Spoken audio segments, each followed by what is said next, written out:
கேட்டின் மகனாகிய பாவ மனுஷன் வெளிப்பட்டாலொழிய முடிவு வராது. Who is the son of perdition? அவனை பத்தி தான் இங்கே தானியேல் 7:25 நம்ம வாசித்தோம். உன்னதமானவருக்கு விரோதமாக வார்த்தைகளை பேசி. இது ஒரு அரசாங்கமாக இருக்கலாம் அல்லது ஒரு பவர்ஃபுல் மேனா இருக்கலாம். It's an entity that will speak against God. தைரியமா பேசுவான். இயேசு கிறிஸ்து கடவுள் இல்லைன்னு பேசுவான். இயேசு கிறிஸ்து சரித்திரத்தில் வந்த ஒருவர்னு சொல்லுவான். நிறைய பொய் சொல்லுவான். அவன் ஜனங்களை ஒடுக்குவான். இன்னைக்கு ஒரு கான்சர்டடா ஒரு காரியம் நடந்துட்டு இருக்குது. பொய்ய திரும்பி திரும்பி பேசினா அது உண்மையாகிறதுக்கு ட்ரை பண்றான். பரிசுத்தவான்களை ஒடுக்குகிறார். காலங்கள் பிரமாணங்களை மாற்ற நினைப்பான். 3 வருஷம் அவன் வெளிப்பட்ட பிறகு அந்த 3 வருஷம் அவன் பவர்ஃபுல்லா செயல்படுவான்னு சொல்லி வேதத்தை வாசிக்கிறோம். தானியேல் 8:25 வாசித்து பாருங்க. அவன் தன் உபாயத்தினால் வஞ்சகத்தை கைகூடி வர பண்ணி. அவன் தன் உபாயம்னா என்ன அர்த்தம்? தந்திரமா செயல்படுவான். உபாயத்தினால் என்ன பண்ணுவானா? வஞ்சகத்தை கைகூடி வர பண்ணி. He will cause deceit to prosper. ஊரை ஏமாத்தி, சிறிய கம்பெனிகளை எல்லாம் இங்க ஏமாத்தி, சில பெரிய கம்பெனிகளை மட்டும் வாழ வைக்கிறது. தன் உபாயத்தினால் வஞ்சகத்தை கைகூடி வர பண்ணுவான். He will cause deceit to prosper. ஊரை ஏமாத்தி வாழ்றவன் நல்லா செழிப்பான். உங்களுக்கு தெரியுமா, கடந்த 1.5 வருஷத்துல பணக்காரர்கள் யாருமே ஏழையாகவே இல்லை. கொரோனா வந்து ரோட்டோரமா சின்ன அந்த வியாபாரம் பண்ணவங்க தான் வாழ்வாதாரங்களை எல்லாம் இழந்து தவித்தார்கள். பணக்காரங்களுடைய பண மதிப்பு மட்டும் கொரோனாவில் மேலே போச்சு. எப்படிங்க? How is it possible? வஞ்சகத்தை கைகூடி வரப்ப எனக்கு ஒன்றும் புரியவே மாட்டேங்குது. இந்த கொரோனாவில் ஜனங்கள்லாம் செத்தாங்க, ஆனால் ஹாஸ்பிட்டல்லாம் பணக்காரங்களாயிட்டாங்க. ஏழை ஜனங்க செத்தாங்க, ஹாஸ்பிட்டல்ஸ் பணக்காரங்களாயிட்டாங்க. மருந்து தயாரிக்கிற கம்பெனிகள், அது எப்படிங்க சைனாவில் அவ்வளவு ஆக்சிஜன் கான்சென்ட்ரேட்டரை வந்து ரெடி பண்ணி வச்சாங்க. உலகம் முழுவதற்கும் ஆக்சிஜன் 30,000 ரூபாய் விற்கிறது 1,00,000 ரூபாய்க்கு சென்னையில் வித்துச்சு. எப்படி சைனாவில் இருந்து அவ்வளவு வென்டிலேட்டர், அவ்வளவு ஆக்சிஜன் ஜெனரேட்டர், இது எல்லாம் ஒரு வியாபாரமா இருக்கு. பார்த்தீங்களா? மாஸ்க் வியாபாரம், பிபி கிட் வியாபாரம், எல்லாமே ஒரு வியாபாரமாச்சு. மக்களுடைய உயிர் போயிட்டு இருக்குது, ஆனா ஒரு வியாபாரம். அன்பார்ந்தவருடைய பிள்ளைகளே, இது எல்லாவற்றையும் கத்தர். ஆனா இதெல்லாம் செய்யறது யாரு? இந்த கேட்டின் மகன் அவனுடைய ஆவியை வச்சு செய்யறான். தானியேல் 8:25 மேல வாசிங்க. தன் இருதயத்தில் பெருமை கொண்டு நிர்விசாரத்தோடு இருக்கிற அநேகரை அழித்து. ஹலோ, எக்ஸ்கியூஸ் மீ, நான் இவ்வளவு நேரம் சொன்னதுக்கு வசனத்தை கத்தர் காண்பித்தார். பாத்தீங்களா? யார வஞ்சிப்பான் தெரியுமா? நிர்விசாரமா இருக்கிற யார்? அவங்க யார்? அந்த நிர்விசாரம் நம்ம தான். பார்த்துக்கலாம், இந்த வாரம் சர்ச்சுக்கு போக வேணாம், கொரோனாலாம் முடியட்டும் அப்புறம் போகலாம். நிர்விசாரமா இருக்கிறது. ஆத்துமாக்கள் அறுவடை, அபிஷேகம், அக்கினி, வரங்கள், எப்படியெல்லாம் இருந்தவங்க என்ன மாதிரிலாம் கத்துவாங்கப்பா. ஒரு காலத்தில் சர்ச்சில் அபிஷேகத்தை பற்றி பேசினா என்ன சவுண்டு, என்ன மாதிரி இதை செய்வோம் அதை செய்வோம், ஃப்ரீடம்னா நடத்தும் போது எப்படி இருந்தாங்க. இப்போ இன்னைக்கு பார்த்தா எல்லாம் என் உசுரை என் குடும்பத்தை காப்பாற்றினா போதும். நீ உசுரோட இருக்கிறதே ஆண்டவருடைய கிருபை தானே. உங்களாலேயா வாழ்றீங்க? அவருடைய கிருபையினாலதான். அப்போ அவருக்கு நம்ம எவ்வளோ உண்மையா இருக்கணும். பிசாசு சொல்றத கேட்டுட்டு சபை இன்னைக்கு பயந்து உட்கார்ந்து இருக்குது. பாருங்க, அவன் என்ன பண்ணுவானா, தன் இருதயத்தில் பெருமை கொண்டு நிர்விசாரத்தோட லேசியா இருக்கிற அநேகரை அழித்து அதிபதிகளுக்கு அதிபதியாய் இருக்கிறவருக்கு விரோதமாக எழும்புவான். ஆனாலும் அவன் கையினால் அல்ல வேறு விதமாய் முறித்து போடப்படுவான். அதான் அந்த கேட்டின் மகன், சன் ஆஃப் பெர்டிஷன். தானியேல் 11:36. ராஜா தனக்கு இஷ்டமானபடி செய்து தன்னை உயர்த்தி எந்த தேவனிலும் தன்னை பெரியவனாக்கி தேவாதி தேவனுக்கு விரோதமாக ஆச்சரியமான காரியங்களை பேசுவான். கோபம் தீர் மட்டும் அவனுக்கு கைகூடி வரும், நிர்ணயிக்கப்பட்டது நடந்தேறும். 3 வருஷம் இந்த கேட்டின் மகன் என்ன பண்ணுவான்னா, தன்னை பெரியவனாக்கி, எல்லாரை விட பெரியவனாக்கி, அவன் முத்திரையை எல்லாருக்கும் கொடுத்து வேர்ல்டு ஃபுல்லா அவனை ஆராதிக்கும். வேர்ல்டு ஃபுல்லா இவன் தான் நம்ம உலகத்தையே காப்பாற்ற வந்தவன் சொல். எந்த தேவனிலும் தன்னை பெரியவனாக்கி தேவாதி தேவனுக்கு விரோதமாக ஆச்சரியமான காரியங்களை பேசுவான். He will speak பயங்கரமான unheard of things. He will be successful until the time of wrath is completed. For what has been determined must take place. எது நிர்ணயிக்கப்பட்டதோ அது நடந்தேறும். அது வரைக்கும் அவன் ஆட்டம் ஆடுவான். அதுக்கு பிறகு ஆண்டவர் வந்து அவனை அழிப்பார். கையை உயர்த்தி ஒரு அல்லேலூயா சொல்றீங்களா? வெளிப்படுத்தின விசேஷம் 13ஆம் அதிகாரம் 5-8 வசனங்களை வாசிக்கும் போது, பெருமையானவைகளையும் தூஷணங்களையும் பேசும் வாய் அதற்கு கொடுக்கப்பட்டது. அல்லாமலும் 42 மாதம் யுத்தம் பண்ண அதற்கு அதிகாரம் கொடுக்கப்பட்டது.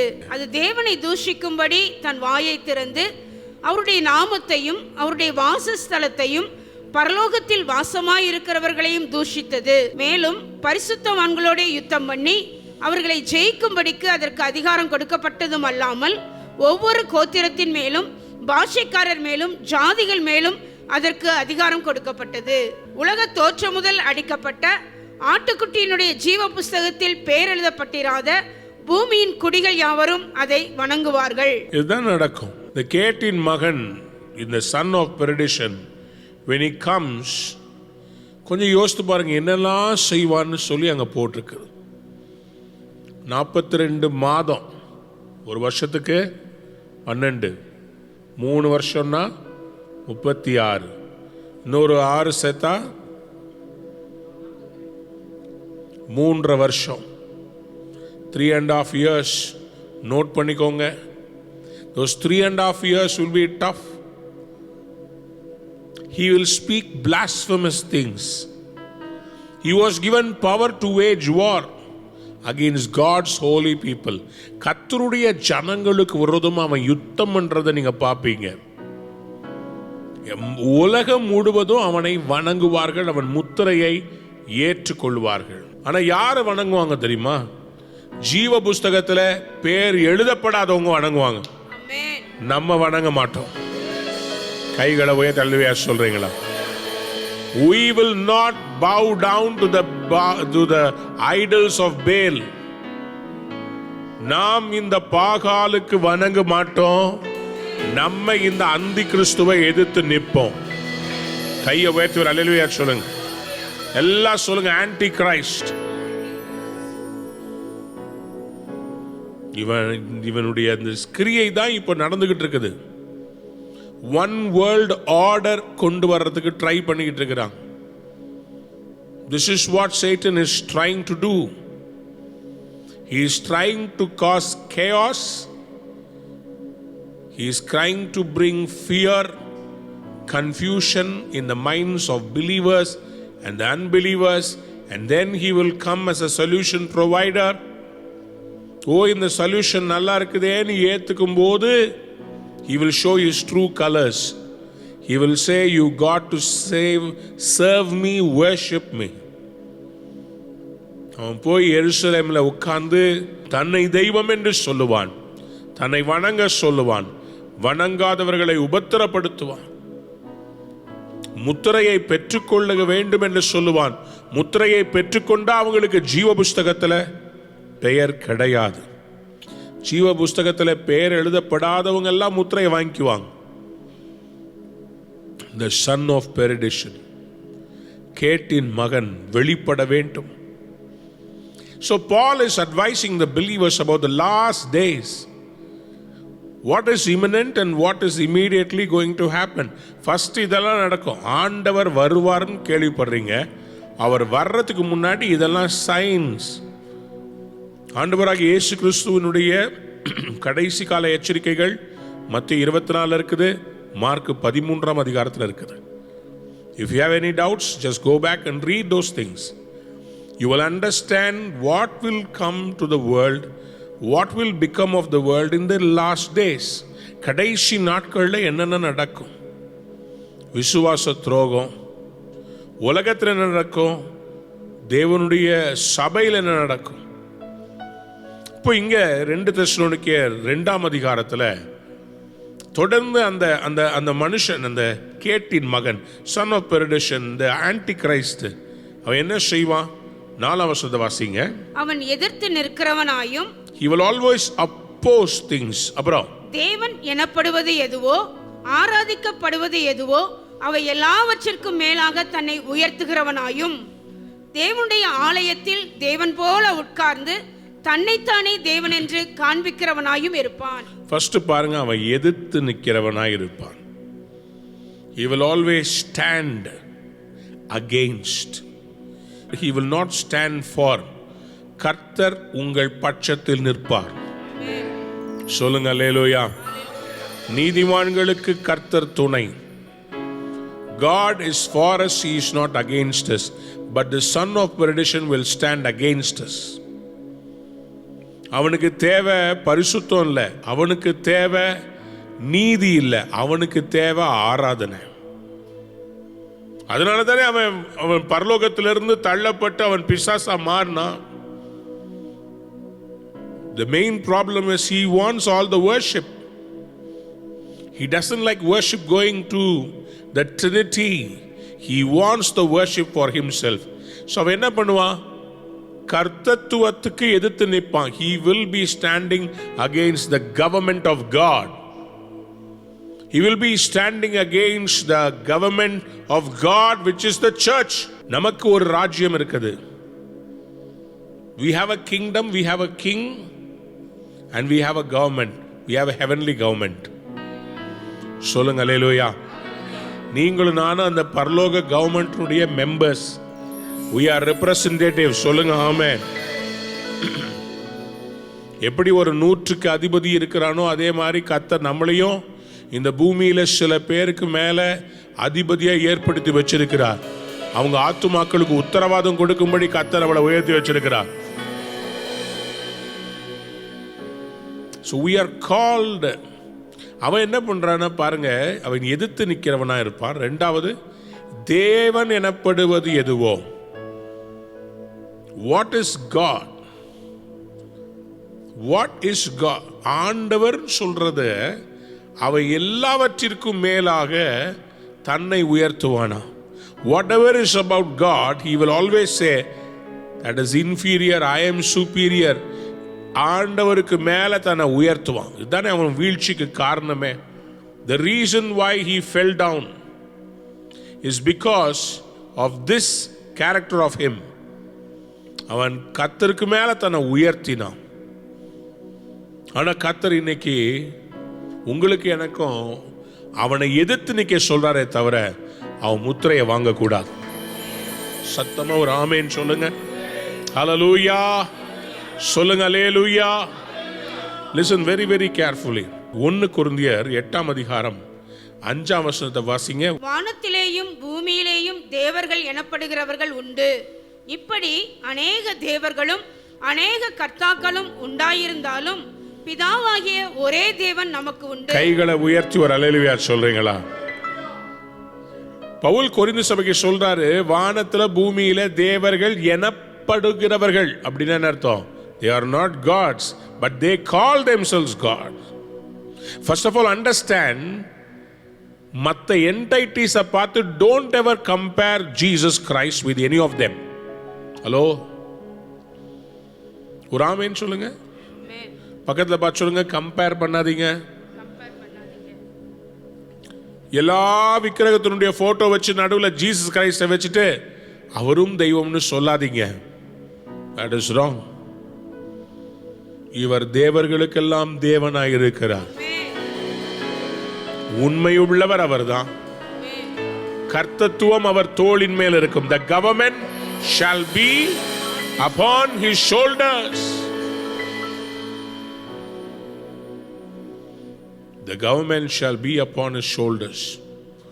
அப்போ இந்த கேட்டின் மகன் இவன் யாரு? Anti Christ. இவன் யாரு? சாத்தான். இவன் யாரு? வலு சர்ப்பம். இவன் யாரு? சாத்தான், பிசாசு. இவன் யாரு? அபிஷேகம் பண்ணப்பட்டு தேவனுடைய சமூகத்தில் ஆராதனை எடுத்துக்கொண்டிருந்த லூசிபர் என்ற அபிஷேகம் பண்ணப்பட்ட தேவதூதன். ஏசாயா தீர்க்க தரிசன புஸ்தகம் 14ஆம் அதிகாரம் 13-14 வசனத்தை வாசிக்கும் போது, நான் வானத்துக்கு ஏறுவேன், தேவனுடைய நட்சத்திரங்களுக்கு மேலாக என் சிங்காசனத்தை உயர்த்துவேன், வட புறங்களில் உள்ள ஆராதனை கூட்டத்தின் பர்வதத்தில் வீற்றிருப்பேன். He wants to stand where worship comes. நான் மேகங்களுக்கு மேலாக உன்னதங்கள் ஏறுவேன், உன்னதமானவருக்கு ஒப்பாவேன். I will become equal to God. But he fails to understand government is upon the shoulders of my God. Amen. சொல்லுங்க அல்லேலூயா. சத்தமா ஒரு அல்லேலூயா சொல்லுங்க. நீங்களும் நான் அந்த பரலோக கவர்மெண்ட்ல இருக்கிறோம் விசுவாசிக்கிறோம், ஒரு ஆமென் சொல்லுங்க. The spirit of pride. நீங்க அதானே சில சமூகங்களுக்கு இருக்கிற பிரச்சனைங்க. நான் உயர்ந்தவன், நீங்கள் எல்லாம் தாழ்ந்தவர்கள். நாங்கள் தலையிலிருந்து எடுக்கப்பட்டவர்கள், நீங்கள் எல்லாம் காலிலிருந்து எடுக்கப்பட்டவர்கள்.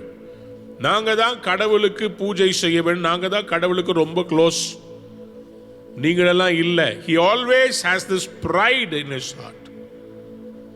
Pride in his heart. அவன் அப்படிப்பட்ட ஜனங்களை தான் எடுத்து பயன்படுத்துவான். எசேக்கியேல் 28ஆம் அதிகாரம் 2ஆம் வசனம். That's why I told you the other day I want to deal about this subject separately. You need to know about the son of perdition. கேட்டின் மகனை குறித்து நீங்க தெரிந்து கொள்ள வேண்டும். வாசிங்க எசேக்கியேல் 28:2. மனுபுத்திரனே, நீ தீருவின் அதிபதியை நோக்கி, கர்த்தராகிய ஆண்டவர் உரைக்கிறது என்னவென்றால், உன் இருதயம் மேட்டிமை கொண்டு நான் தேவன் நான் சமுத்திரத்தின் நடுவே தேவாசனத்தில் வீற்றிருக்கிறேன் என்று நீ சொல்லி உன் இருதயத்தை தேவனின் இருதயத்தை போல் ஆக்கினாலும் நீ மனுஷனே அல்லாமல் தேவன் அல்ல. நீ யார் இல்ல? தேவன் அல்ல. நீ தேவன் அல்ல. நீ யாரா இருக்கிற? கையை உயர்த்தி ஒரு அல்லேலூயா சொல்லுங்க. தைரியமா ஒரு அல்லேலூயா சொல்லுங்க. அல்லேலூயா.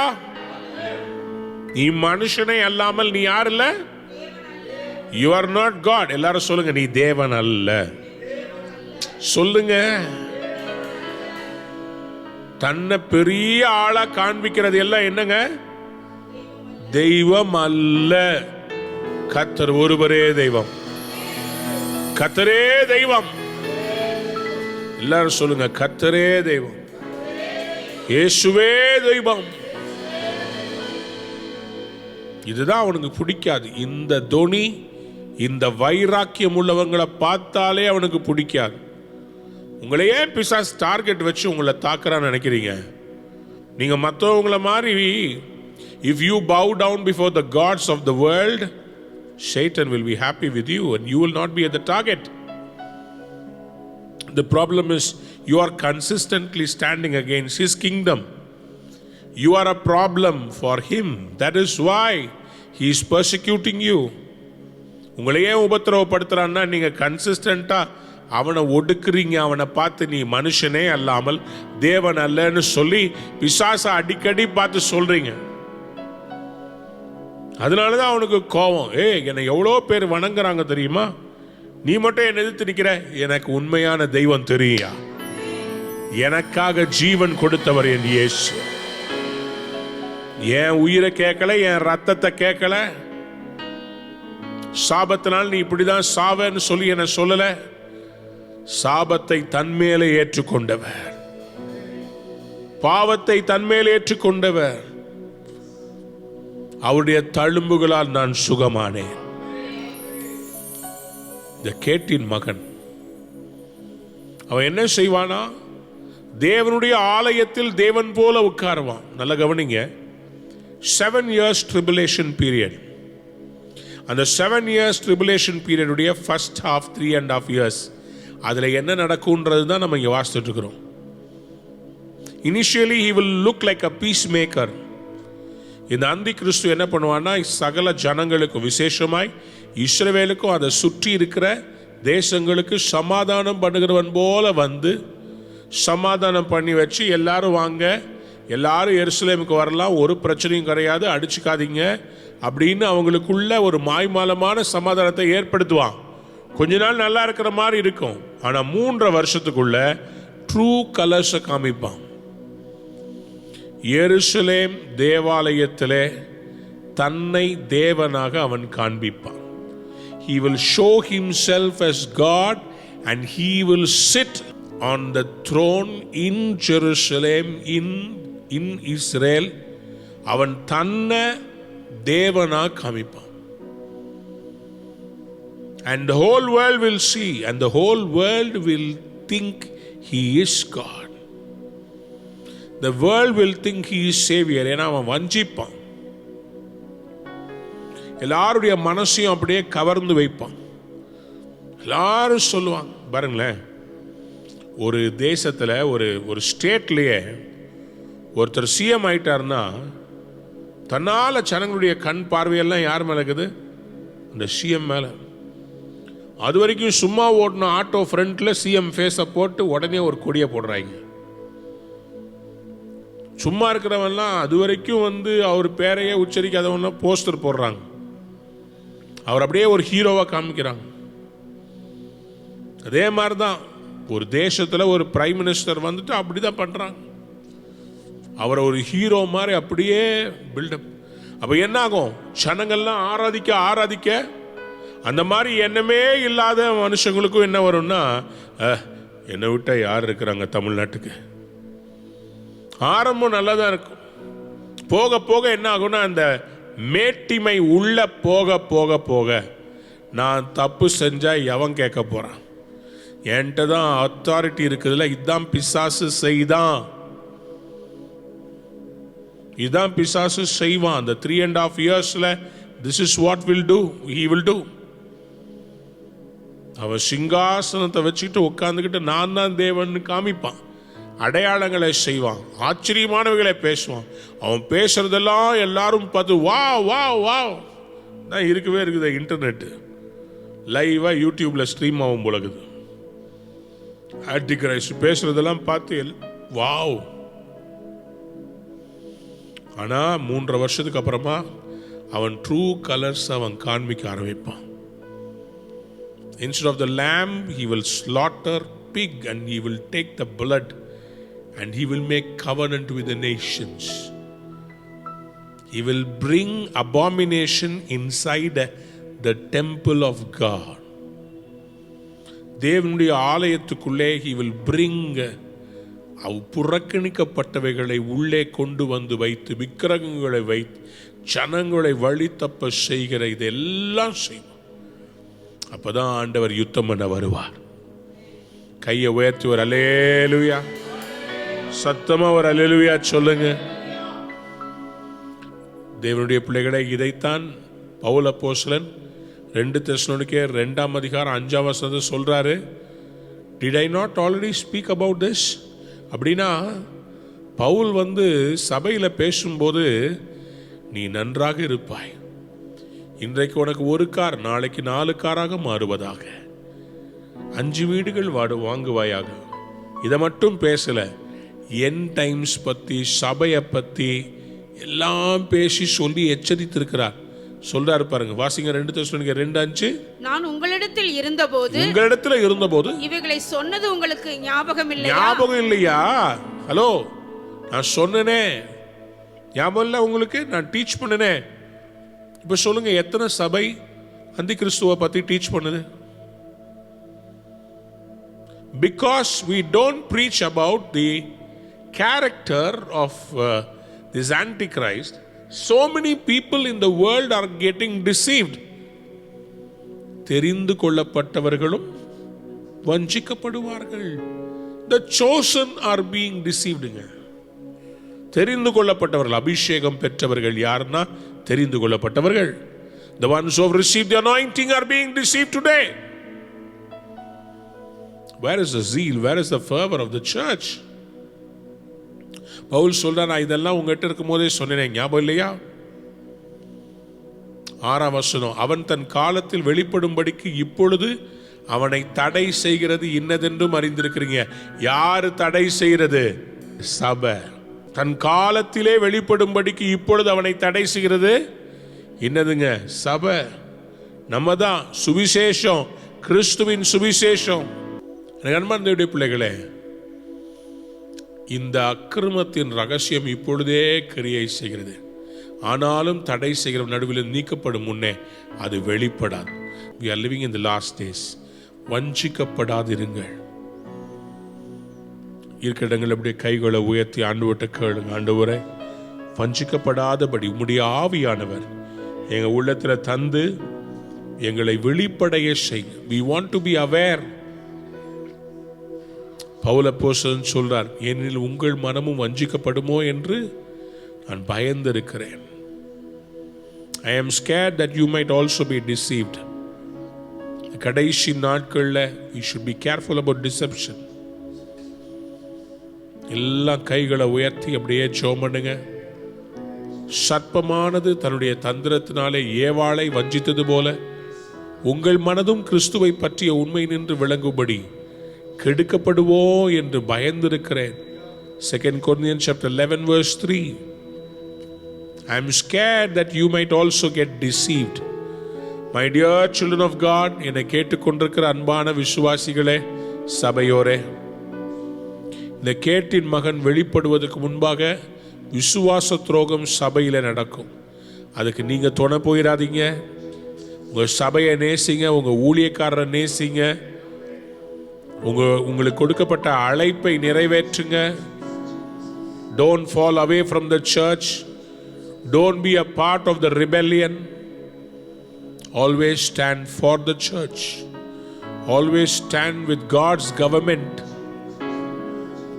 Come on, commit பண்ணுங்க. அப்படியே கைகளை உயர்த்தி, ஆண்டவரே, ஆண்டவரே, என்னை ஒப்பு கொடுக்கிறேன் சுவாமி. ஆண்டவரே, இந்த கடைசி நாட்களில் என் விசுவாசத்தில் நான் கொஞ்சமும் தள்ளாடக்கூடாது.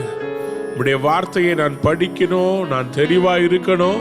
கடைசி நாட்களில் என்ன நடக்கும்ன்றது எனக்கு தெரியணும்.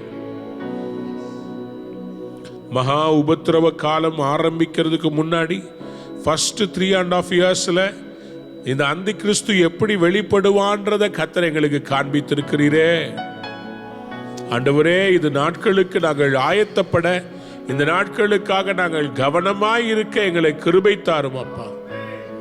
செய்திக்காக இணைந்திருக்கிற ஒவ்வொருவரையும் நான் ஒரு விசை உம்முடைய பெரிய கரத்துக்குள் கொடுக்கிறேன். கர்த்தாவே, உம்முடைய பிள்ளைகளை நான் ஆசீர்வதிக்கிறேன். ஆண்டவரே, நீங்க சபைக்கு கொடுக்க வேண்டிய எச்சரிப்பை நான் கொடுத்து உம்முடைய வேலையை நான் செய்திருக்கிறேன். உம்முடைய பிள்ளைகள் எச்சரிக்கையாயிரும், தங்கள் ஆத்துமாவை நஷ்டப்படுத்திக் கொள்ளாமல். Let them guard their soul from every form and kind of deception, and let them fulfill the mandate you have chosen for them. I bless your children. Glorify your name. In Jesus' name we pray. Amen. Amen. அன்பான நேயர்களே, இந்நிகழ்ச்சியில் கொடுக்கப்பட்ட வாக்குத்தத்தங்களும் தீர்க்க தரிசன வார்த்தைகளும் உங்களுக்கு ஆசீர்வாதமாய் இருந்திருக்கும் என்று நாங்கள் நம்புகிறோம். நீங்கள் பெற்ற ஆசீர்வாதங்களையும் ஜெப விண்ணப்பங்களையும் மற்றும் உங்கள் காணிக்கைகளையும் அனுப்ப வேண்டிய எங்கள் முகவரி: ரூவா ஊழியங்கள், எண் 82, ஜவஹர்லால் நேரு சாலை, சிம்ஸ் மருத்துவமனை எதிரில், வடபழனி, சென்னை 26. உங்கள் காணிக்கைகளை ஆன்லைன் மூலமாக எளிதாக செலுத்தலாம்.